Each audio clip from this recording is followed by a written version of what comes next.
महाराष्ट्रातील अंशतः अनुदानित शिक्षक शिक्षकेतर बंधू आणि भगिनींनो नमस्कार।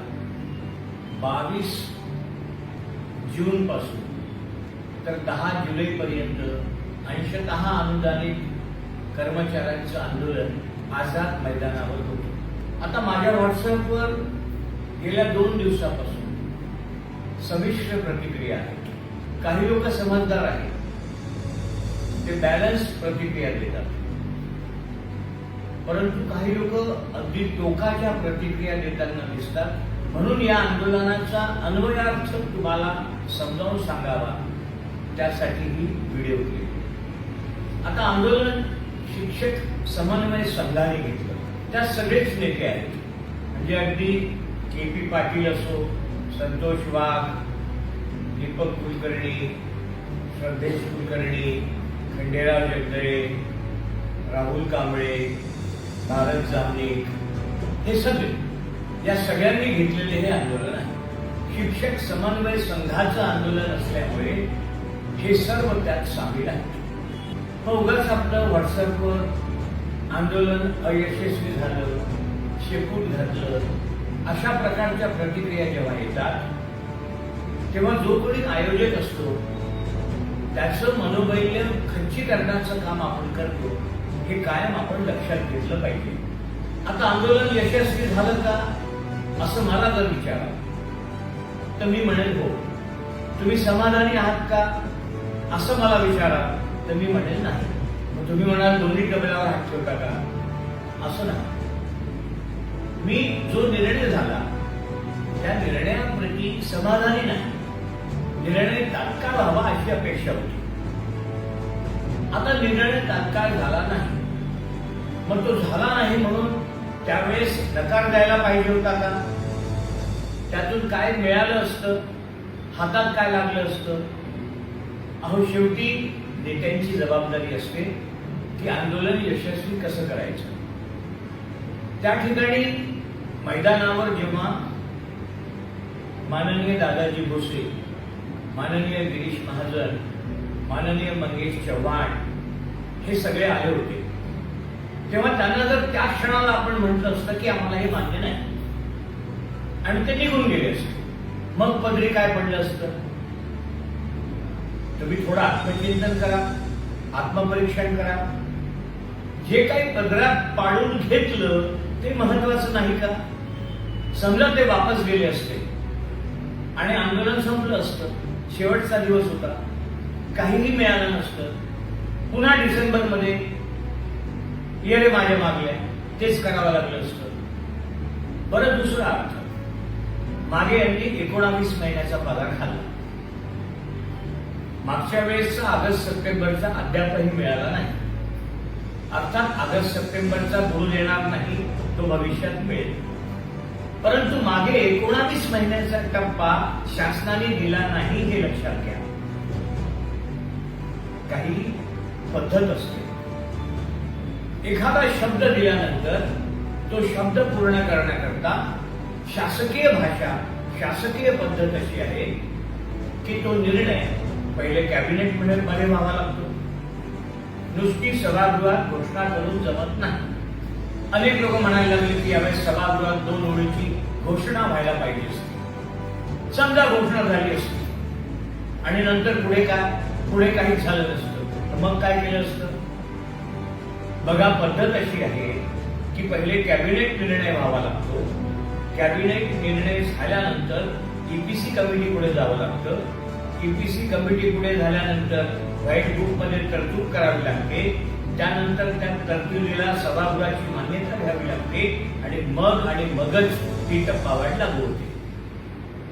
मग आता यावेळेस समजा सरकारने 2 वेळची घोषणा केली असती की आम्ही ऑगस्ट पासून देतो किंवा सप्टेंबर पासून देतो किंवा डिसेंबर पासून देतो, आणि पुढल्या प्रोसेस वेळेवर केल्या नसत्या, तर आपल्या हातात काय पडलं असतं?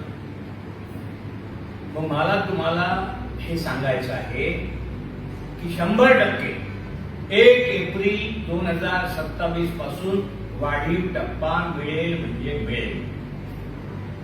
मी स्वतः त्या ठिकाणी माजी आमदार दत्तात्रय सावंत त्या ठिकाणी आम्ही तब्बल 11 दिवस होतो हो.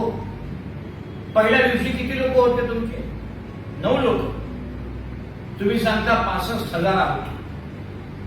8 तारखेला अत्युच्च बिंदू जेव्हा होता तेव्हा आपण बोलायला लागलो हो. 9,000 होते, 10,000 होते. 5,000पेक्षा जास्त लोक आझाद मैदानावर नव्हते. घरी बसून किलच्या पाडणे, घरी बसून लोकांना फुकटचं शहाणपण शिकवणे आणि घरी बसून फक्त टीका करणे, एवढंच जर काही लोकांना येत असेल तर माझा त्यांना सल्ला आहे, कृपया जे करतात त्यांचं मनोबल वाढवण्याचा प्रयत्न करा, त्याचं खच्चीकरण करू नका. काल मला खंडेराव जगदाळे यांचा फोन आला. अक्षरशः ते फोनवर रडल्यासारखे करत होते की साहेब मला खूप लोक बोलत आहेत. मी त्यांना धीर दिला. मी म्हटलं काही घाबरायचं कारण नाही, आपण जे केले ते चांगलं केलं आहे. आता मला सगळे लोक विचारतात नेमकं काय होईल, नेमकं काय होईल. मी तुम्हाला सगळ्यांना सांगतो, जाहीरपणे सांगतो, ऑक्टोबरमध्ये माझ्या निवडणुका आहेत. मी जर सभागृहात गेलो तर 1 एप्रिल 2027 पासून टप्पा देण्याची संपूर्ण जबाबदारी माझी राहील. मी मागेही जो शब्द दिला तो पाळला आहे. एप्रिल पेड इन मे तुमच्या खात्यात 27 साली जमा होतील, म्हणजे होतील टप्पावाढ. मग आता त्याच्यापूर्वी त्रुटीचं काय, सैनिकी शाळांचं काय, 22-23च्या पटसंख्येचं काय, हे जे प्रश्न आहेत या प्रश्नांना देखील लवकरच उत्तर मिळेल. त्या दिवशी खंडेराव जगदाळेंनी शब्द घेतला. दत्तात्रय सावंत पण तिथं होते, मी पण होतो, बाकी आमदार पण होते. मी या सगळ्या गोष्टीचं क्रेडिट कोणा एकाला देत नाही. जे सगळे विद्यमान आमदार असतील त्या सगळ्यांना पण आहे, जे माजी आमदार असतील त्यांना पण आहे, शिक्षक समन्वय संघाच्या प्रत्येक नेत्याला आणि कार्यकर्त्याला आहे, आणि ग्राउंडवर असलेला तुम्हा सर्वांना देखील आहे, आणि ग्राउंडवर नसलेले घरी बसून व्हॉट्सअपवर टीका करणारे त्यांना देखील आहे. हे कोणा एका माणसाचं यश नाहीये, हे सगळ्यांचं यश आहे. त्यामुळे आपण एक गोष्ट समजावून घ्या की त्यावेळी त्या ठिकाणी अतिशय हुशारीने शिक्षण मंत्र्यांना त्यांचा शब्द घेत असताना त्रुटीचं काय, 22-23च्या पटसंख्येचं काय, सैनिकी शाळेचं काय, हा सगळे विषय आम्ही त्या ठिकाणी मांडले. येत्या 15-20 दिवसात त्यांनी सांगितलं बैठक घेतो, त्रुटीचा विषय 100% सुटेल आणि त्रुटीच्या शिक्षक आणि शिक्षकेतर कर्मचाऱ्यांना त्रुटीचा हप्ता एप्रिल पेड इन मे 100% मिळेल. 22-23ची विद्यार्थी संख्या, पुणे स्तरावरील शाळा आणि इतर काही म्हणजे सैनिकी शाळांना समान टप्पा, हे सगळे विषय येत्या 15 ते महिन्याभरात निकाली लावण्याचं काम आम्ही सगळे मिळून करू. तुमची काळजी आहे हो, भरपूर आहे, तुम्ही काळजीच करू नका. फक्त आता तुमची जबाबदारी पण काय आहे ना, ती तुम्ही नीट समजा. तुम्हाला इतकंच सांगतो की सगळे लोक, सगळेच्या सगळे आमदार, सगळे माजी आमदार, सगळे नेते हे संवेदनशील आहेत. तुमच्यासोबत कोणीही राजकारण करत नाही, तुमच्या भावनांशी कोणीही खेळत नाही. तुमचं भलं व्हावं असंच सगळ्यांना वाटतं आणि ते करण्याचा आम्ही पूर्णपणे प्रयत्न करतो आहे. तुम्ही फक्त पाठीवर हात ठेवून लढ म्हणा, मी लढतोय, सगळ्यांना घेऊन लढतोय. धन्यवाद.